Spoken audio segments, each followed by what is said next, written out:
what's going on, y'all? T-Bob here. And Jake as well. And you're about to watch a little OTB LSU. We're going to give you all the latest, greatest between LSU football, baseball, women's basketball, softball, and everything in between.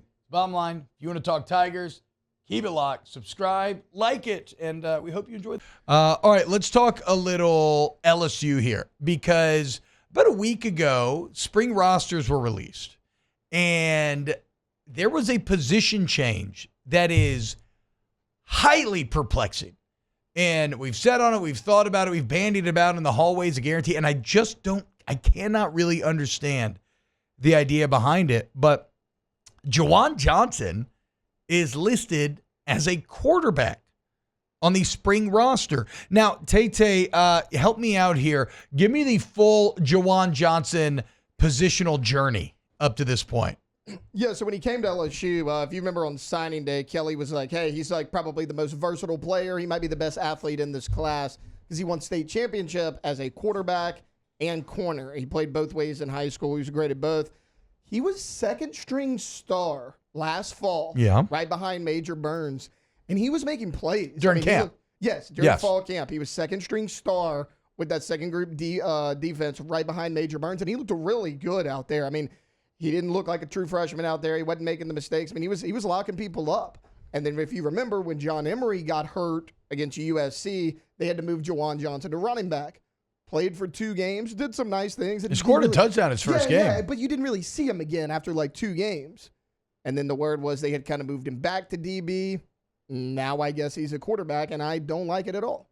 Well, I don't like it for him because I don't understand what the future is. I mean, obviously you have a very talented athlete, one of the most talented pure athletes on the entire team. And like you said, you would think that with a guy like that, you could find a role for him. In fact, I thought maybe it would just continue to be running back. Now, maybe that's a sign of how good they think Harlan Berry, JT Lindsay are going to be added to mix with Caden Durham. But like, even, I mean, again, like you said, he's playing star last year, and it seems like it was going well. Like, what is the role at quarterback? And you can say, oh, well, T-Bob, maybe it's like a sub package, right? Like off. Okay, well, 2 things. Do you want to take Garrett Nussmeier off the field? It's the same thing as when Taysom was coming up in the Drew Brees era, and it's like, do you really want to lose Brees snaps? In that same way, do you want to lose Nuss snaps? And then if it is just a sub package, does that really require a full positional change? Like, can't you just work on that while he is still training at a more traditional position? I mean, Jake, I don't know. Maybe you can see more of the idea behind this, but I cannot. I mean, I kind of see it like you're talking about, and it being something where they use it as a certain package and they have a certain amount of plays. And I can say that running back position is something that you can learn while trying to do something else. There's not a lot at the college level as far as what the running back has to learn. It's not like professional football where you have all these crazy protections and different run schemes. I mean, the running back position in college, for the most part, you're only going to run a handful of runs. Like, that's what made like Arizona State so unique last year. Everything was up. Well, that's not the case in a lot of places. And so you can kind of do both, and maybe they just wanted to put the quarterback label on him. Don't know why. Like, I can see him being the Wildcat quarterback. This is somebody that, you know, to his credit, I remember watching the state championship game in 22 where he just went off on St. Thomas More. He broke Brock Berlin's Louisiana record for total offense. Never thought that would ever be broken. He broke Nick Brissett's Louisiana record for total touchdowns. I mean, so he broke major records. I mean, Brock Berlin had every record possible. So when you break his record, that means something to me. And so he's got a very unique skill set at the quarterback position. What are you going to get out of it? I don't know. And I'm like you, like, be careful taking one of the best players in the country off the field. But if you want to have something for short yardage, for red zone, where LSU did struggle in the run game a year ago, then you know you do have somebody who is a dynamic playmaker.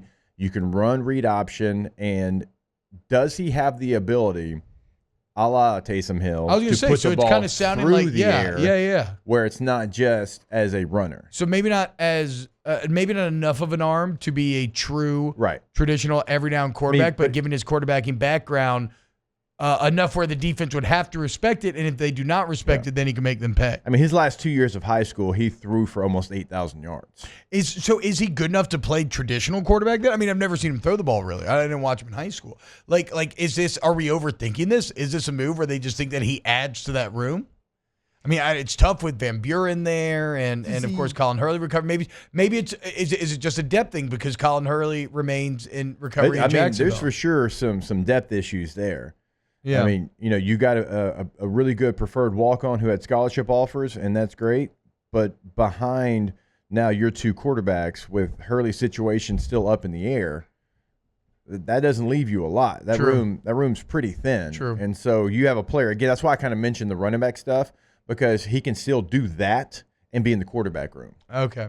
That's true. I forgot. I mean, I guess that is probably we've arrived at the most obvious thing, which would be depth.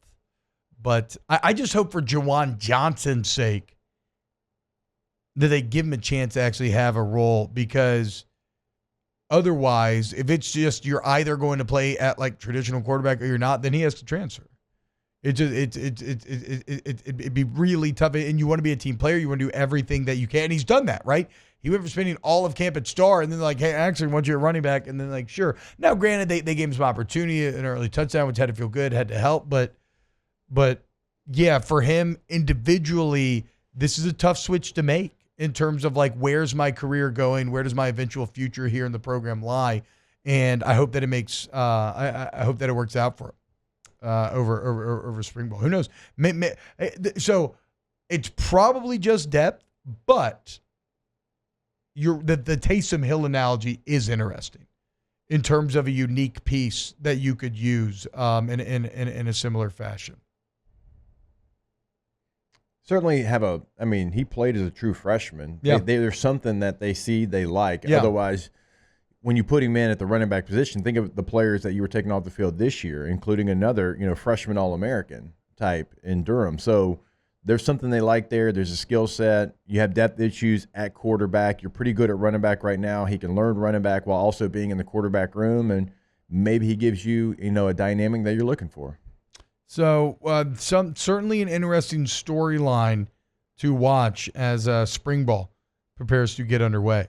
Wow, Jake. What incredible takes. I mean, those guys, they're just the best. I think so. And if you think so, again, hit the like button, subscribe, ring the bell so you get notifications when we post every single day here on OTB LSU.